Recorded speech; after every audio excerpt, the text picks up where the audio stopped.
Hello दोस्तों, section root में आपका स्वागत है। एसएससी दिल्ली पुलिस एग्जाम 2023 24 नवंबर फर्स्ट शिफ्ट का एग्जाम समाप्त हो गया। दोस्तों आज हम इस सत्र में 24 नवंबर फर्स्ट शिफ्ट में जो क्वेश्चन पूछे गए उन सभी क्वेश्चनों का एनालिसिस करेंगे। ये सभी जो क्वेश्चन होंगे दोस्तों 100% रियल एवं ऑथेंटिक क्वेश्चन होंगे विथ एक्स्ट्रा फैक्ट के साथ आपको बताया जाता है, ताकि आगे आने वाले एग्जामों में जो है आपको बेनिफिट देखने को मिलेगी। एक बात है दोस्तों, यदि हमारे इस चैनल पर पहली बार आए हैं तो इसी तरह का सेशन प्राप्त करने के लिए हमारे चैनल को सब्सक्राइब जरूर कर लीजिएगा और बेल आइकन को भी प्रेस कर लीजिएगा, ताकि हमारे द्वारा जो भी सेशन आपको प्रोवाइड की जाए तो उसकी जानकारी आपको सबसे पहले मिलेगी। और अपने दोस्तों के साथ भी अधिक से अधिक शेयर कीजिए ताकि इसका सभी बेनिफिट उठा सकें। और जो भी एग्जाम होते रहते हैं दोस्तों उसका एनालिसिस अपने चैनल के माध्यम से करवाता रहता हूँ, तो चैनल को सब्सक्राइब जरूर कर लीजिएगा। तो चलिए सेशन को शुरू करते हैं। कल का सेशन मैं नहीं ला पाया था क्योंकि कोई अत्यावश्यक काम पड़ गया था, इस कारण जो है मैं 23 नवंबर का कोई सेशन नहीं ला पाया था। तो चलिए सेशन को आज शुरू करते हैं। 24 नवंबर जो फर्स्ट शिफ्ट में क्वेश्चन पूछे गए हैं। क्वेश्चन जो पूछा गया था कि भारत में पहली बार अवमूल्यन कब हुआ था। तो अवमूल्यन से संबंधित एक क्वेश्चन पूछा गया था जो कि कन्फर्म नहीं मिल पाए थे। तो अब अवमूल्यन से संबंधित कब कब हुआ है आपको बता देता हूँ। आप देख लीजिएगा कि आपके ऑप्शन में कौन सा दिए गए थे और कौन सा क्वेश्चन पूछा गया था। भारत में देखा जाए तो 3 बार चूँकि अवमूल्यन किया जा चुका है। वर्तमान को यदि देख कर करें तो अवमूल्यन जो है कुल 4 बार किया जा चुका है। वह देखें तो ये कब कब किया गया था। तो पहली बार जो अवमूल्यन किया गया था वह 1949 में किया गया था, दूसरी बार 1966 में और तीसरी बार जो है 1991 में किया गया था। वह देखें तो 1991 में जो किया गया था अवमूल्यन, इसको 2 चरणों में किया गया था। पहला 1 जुलाई को और दूसरा जो है 3 जुलाई को इसका अवमूल्यन किया गया था। तो क्वेश्चन इस रूप में भी पूछ सकते हैं कि कौन सा अवमूल्यन जो कि 2 चरणों में संपन्न हुआ था। तो 1991 का अवमूल्यन 2 चरणों में संपन्न हुआ था, आप इसे भी ध्यान में रखिएगा। इनसे जुड़ी अन्य फैक्टों को देखें तो भारतीय रिजर्व बैंक जो कि भारत में मुद्रा नोट जारी करता है, 1935 में आरबीआई की स्थापना के साथ ही एक स्वतंत्र मुद्रा बन गया। भारतीय रिजर्व बैंक जो कि 1 रुपये को छोड़कर से सभी मुद्राएं जो कि आरबीआई के द्वारा जारी किया जाता है। वह देखें तो 1 रुपये के नोट पर जो है वित्त मंत्री का इस पर हस्ताक्षर होता है, आप यह भी ध्यान में रखिएगा। वहीं देखें तो भारतीय रुपया 3 उदाहरणों के लेकर जो है कुल 4 बार इसका अवमूल्यन किया जा चुका है। पहला जो है 1949 में इसका अवमूल्यन किया गया था। तो इन सारे फैक्ट को आप ध्यान में रखिएगा। नेक्स्ट क्वेश्चन पूछा गया था, जनगणना 2021 के अनुसार एससी की अधिकतम संख्या किस राज्य में है। तो 2011 के जनगणना के अनुसार देखा जाए तो सबसे अधिक जो एससी की संख्या जो है मिजोरम में देखने को मिलती है 91.7%। तो आपका जो करेक्ट आंसर होता मिजोरम आपका करेक्ट आंसर होता। अनुसूचित जातियों की देखा जाए तो साक्षरता दर पर जो है मिजोरम सबसे अधिक 91.7% और वहीं देखें तो आंध्र प्रदेश जो है सबसे कम 49.2% है। 2011 के जनगणना के अनुसार अनुसूचित जाति की अधिकतम अनुपात देखा जाए अनुपात में तो मिजोरम जो कि 94.8%, नागालैंड में 86.5%, मेघालय में 86.1% और अरुणाचल प्रदेश में 68.8%। नेक्स्ट, लक्षद्वीप केंद्र शासित प्रदेश में अनुसूचित जातियों की संख्या देखा जाए तो 94.8% है। यह एक केंद्र शासित प्रदेश में सबसे अधिक है। अनुसूचित जातियों की देखें तो साक्षरता दर में मिजोरम सबसे कम जो कि 91.7% है। यानी कि देखा जाए तो साक्षरता दर के हिसाब से जो है मिजोरम सबसे अधिक है। वहीं देखें तो और सबसे कम आंध्र प्रदेश जो कि 49.2% है। 2011 के जनगणना के अनुसार अनुसूचित जाति भारत की कुल संख्या का जो है 8.6% निवास करती है। वहीं देखें तो 2001 से 11 तक की अवधि के दौरान अनुसूचित जातियों की दशक वृद्धि विकास देखा जाए तो 23.7% जो है ये बढ़ोतरी हुई है 10 की वृद्धि। वहीं देखें तो उत्तर प्रदेश में अनुसूचित जातियों की न्यूनतम संख्या जो कि 0.06% है। यानी कि सबसे न्यूनतम पूछा जाए तो उत्तर प्रदेश जहाँ पर 0.6% है। तो इन सारे इंपॉर्टेंट फैक्ट को ध्यान में रखेगा क्योंकि जनगणना से जो है डिफिनेट 1 से 2 क्वेश्चन पूछे जा रहे हैं। तो चलिए नेक्स्ट क्वेश्चन देख लेते हैं। नेक्स्ट क्वेश्चन पूछा गया था, संगीत समारोह 2023 में किसे सम्मानित किया गया था। यानी कि संगीत समारोह 2023 से जो है किसको सम्मानित किया गया था। तो इसका ऐसे तो हमें ऑप्शन नहीं प्राप्त हो पाए थे, लेकिन हाल में देखा जाए तो महाराष्ट्र सरकार के द्वारा जो है अनुभवी पार्श्व गायक राष्ट्रीय पुरस्कार विजेता सुरेश ईश्वर बाडकर को जो है 2023 में जो है सबसे प्रतिष्ठित गान सामग्री लता मंगेशकर पुरस्कार से सम्मानित किया गया है। लेटेस्ट में देखा जाए तो इन्हीं को जो है संगीत के क्षेत्र में पुरस्कार प्रदान किया गया था। तो बाकी आप देख लीजिएगा कि आपके क्वेश्चन किस रूप में पूछे गए थे। ऐसे देखें तो संगीत के क्षेत्र में जितने देखा जाए तो सबसे बड़े जो 3 जो पुरस्कार दिए जाते हैं उनमें से देखा जाए तो अमेरिका म्यूजिकम अवार्ड्स, दूसरा ग्रैमी अवार्ड और तीसरा देखें तो बिलबोर्ड्स म्यूजियम अवार्ड। ये 3 अवार्ड हैं जो कि संगीत के क्षेत्र में सबसे बड़े पुरस्कार दिए जाते हैं। तो इन सभी का भी नाम ध्यान में आप रखिएगा। नेक्स्ट क्वेश्चन पूछा गया था, माई एक्सपेरिमेंट विथ टूथ पुस्तक के लेखक कौन है? तो माई एक्सपेरिमेंट विथ टूथ जो पुस्तक है महात्मा गांधी के द्वारा लिखा गया था।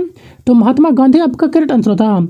भाई देखते हो the story of my experiment with tooth जो कि महात्मा गांधी की आत्मकथा है जो 1921 ईस्वी में शुरू हुई थी।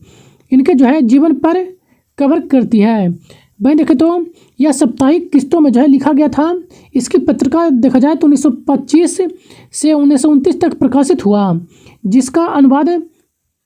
जिसका जो है अंग्रेजी में अनुवाद अन्य पत्रिकाएं यंग इंडिया के रूप में भी दिखाई पड़ता था। जवाहरलाल नेहरू को देखें तो इनकी अन्य प्रमुख पुस्तकें तो जवाहरलाल नेहरू के द्वारा लिखा गया था discovery of India, before freedom, letters for a nation, glimpses of world history. ये सभी जो प्रमुख पुस्तकें हैं जो कि जवाहरलाल नेहरू के द्वारा लिखा गया है। तो इन सभी पुस्तकों को भी ध्यान में रखिएगा। नेक्स्ट देखें तो मोतीलाल जो नेहरू हैं इनके द्वारा जो है द बाइट्स ऑफ फ्रीडम जो है इनके द्वारा पुस्तक लिखा गया था। नेक्स्ट देखें तो स्वामी विवेकानंद इनके द्वारा देखा जाए तो कर्म योग, मेरे गुरु, आज योग, जन योग, भक्ति योग और मेडिटेशन और एंड देखा जाए दूसरा तो इट्स मेथड। ये सभी जो है स्वामी विवेकानंद के द्वारा लिखा गया था। तो इन सभी प्रमुख पुस्तकों को भी ध्यान में रखेगा। नेक्स्ट क्वेश्चन पूछा गया था, पहली महिला शासिका कौन थी? तो पहली महिला शासिका जो थी, यहाँ टाइपिंग मिस्टेक है, पहली जो महिला शासिका थी वो रजिया सुल्तान थी जो कि दिल्ली की गद्दी पर बैठी थी। पहली या मुस्लिम महिला थी। तो आपका जो करेक्ट आंसर होता रजिया सुल्तान आपका करेक्ट आंसर होता। भाई देखे तो कुछ लोगों ने कहा कि इसका जो है इनके पिता के बारे में पूछा गया था। तो यदि पिता पूछा गया होता तो इल्तुतमिश आपका करेक्ट आंसर होगा, क्योंकि रजिया सुल्तान के जो पिता थे वह इल्तुतमिश थे। यह जो है इल्तुतमिश के उत्तराधिकारी के रूप में गद्दी पर बैठे थे जो कि 1236 ईस्वी में दिल्ली की गद्दी पर बैठे थे।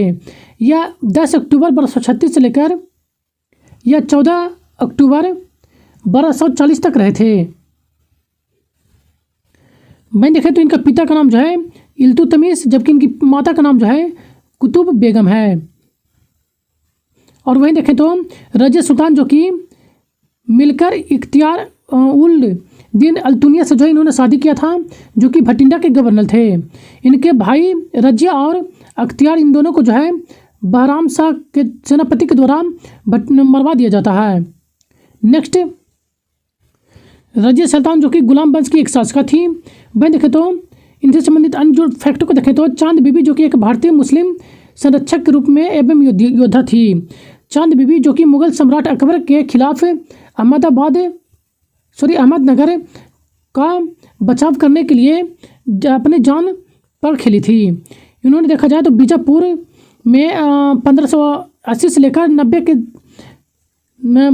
दौरान जो है इन्होंने संरक्षण प्रदान किया था अहमदनगर की।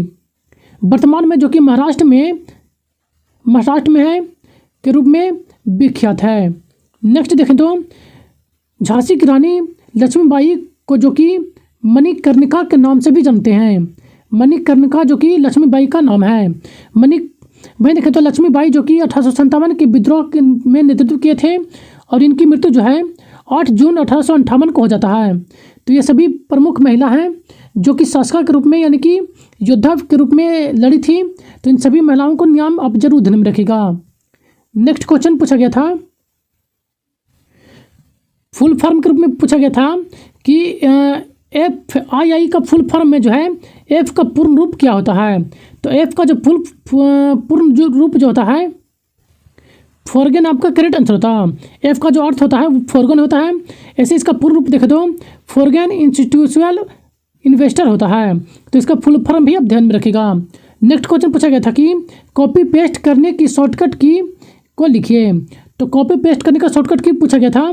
तो पीसी में देखा जाए तो कॉपी करने का जो शॉर्टकट की होता है Ctrl+C होता है, जबकि मैक में जो है यह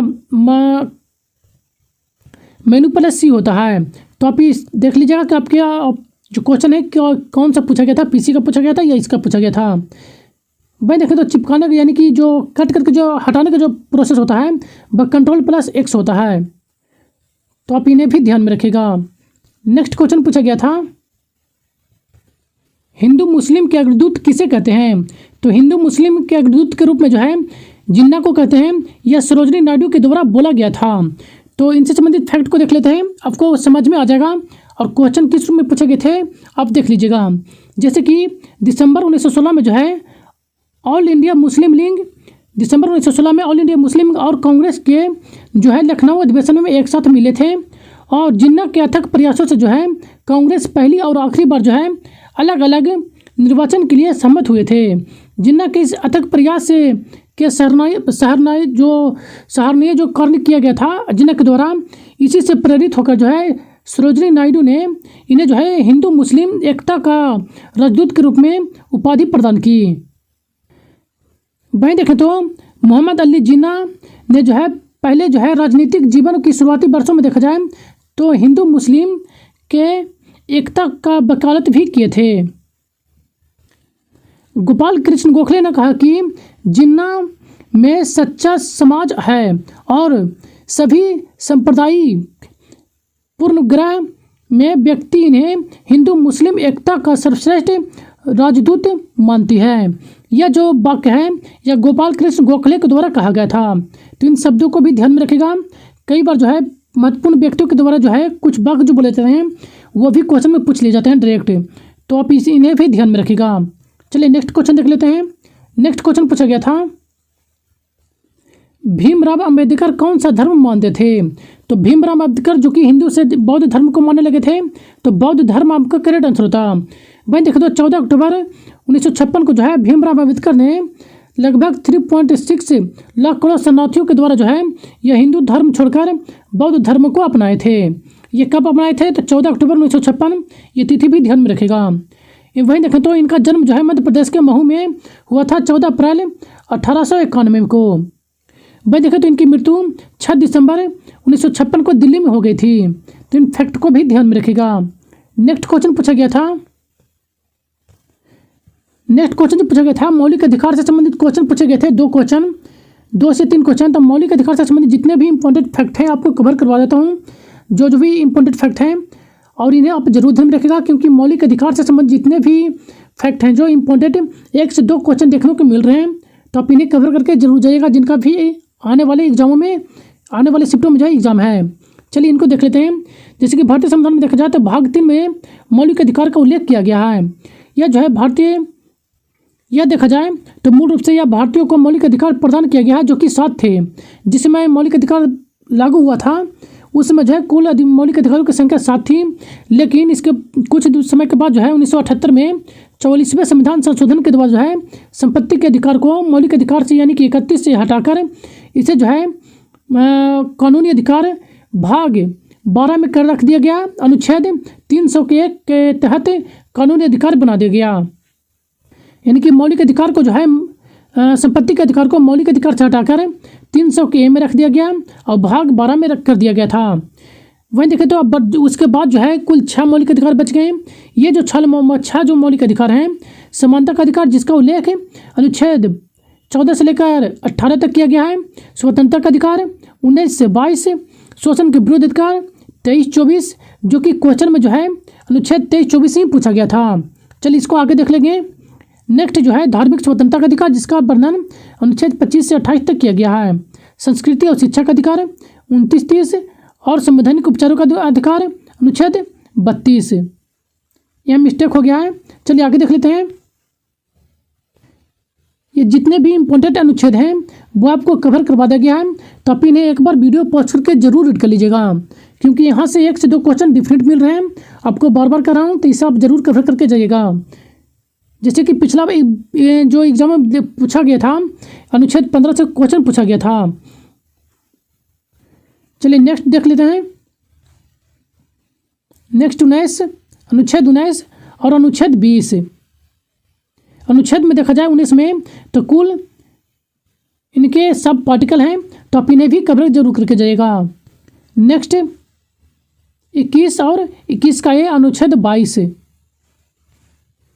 नेक्स्ट अनुच्छेद 23, 24 जो कि यहीं से आज जो है आपका क्वेश्चन पूछे गए थे कि अनुच्छेद 23 और 24 से संबंधित क्वेश्चन पूछे गए थे। अनुच्छेद 23 में देखा जाए 30 अनुच्छेद के तहत जो है मानव तस्करी और किसी भी प्रकार की बाल श्रम पर जो है प्रतिबंध लगाया गया है। यानी कि मानव तस्करी यानी कि बालकों का मानव का जो है यानी कि बेचने का जो प्रक्रिया है इसको, और बाल श्रम से संबंधित यानी बालकों के द्वारा जो काम करवाया जाता है इसका प्रतिशत जो है प्रतिबंध जो लगाया गया है अनुच्छेद 23 में लगाया गया है। वहीं देखें तो अनुच्छेद 24 में जो है 14 से कम वर्ष की आयु को जो है बच्चे को कल कारखाने में आदि में काम कराने पर प्रतिबंध लगाया गया है। तो इन्हीं से जुड़े आपके क्वेश्चन पूछे गए थे आज। नेक्स्ट क्वेश्चन देख लें तो अनुच्छेद 25। नेक्स्ट अनुच्छेद 26 के ये सब पार्टिकल हैं, तो आप इन्हें भी देख लीजिएगा। नेक्स्ट अनुच्छेद 27, 28 और अनुच्छेद 29, 30 और लास्ट अनुच्छेद 32 संवैधानिक उपचारों का अधिकार। अनुच्छेद 32 के तहत जो है सुप्रीम कोर्ट जो कि 5 रिट जारी करते हैं, जैसे कि बंदी प्रत्यक्षीकरण, परमादेश और प्रतिषेध, सर्टियोरी और क्वो ऑटो। ये जो है 5 रिट जो है अनुच्छेद 32 के तहत ही सुप्रीम कोर्ट रिट जारी करते हैं। तो आप इन्हें सभी को जरूर ध्यान में रखिएगा। तो आज का लास्ट क्वेश्चन है दोस्तों, यदि सेशन पसंद आया हो तो चैनल को एक लाइक जरूर कर दीजिएगा और अपने दोस्तों के साथ भी अधिक से अधिक शेयर कीजिए ताकि इसका सब बेनिफिट उठा सकें। और इसका PDF भी आपको टेलीग्राम चैनल पर प्रोवाइड करा जाता है, तो आप हमें टेलीग्राम चैनल को ज्वाइन कर सकते हैं, जिसका लिंक आपको इस वीडियो के डिस्क्रिप्शन बॉक्स में मिल जाएगा। तो चलिए मिलते हैं नेक्स्ट सेशन में, तब तक के लिए धन्यवाद।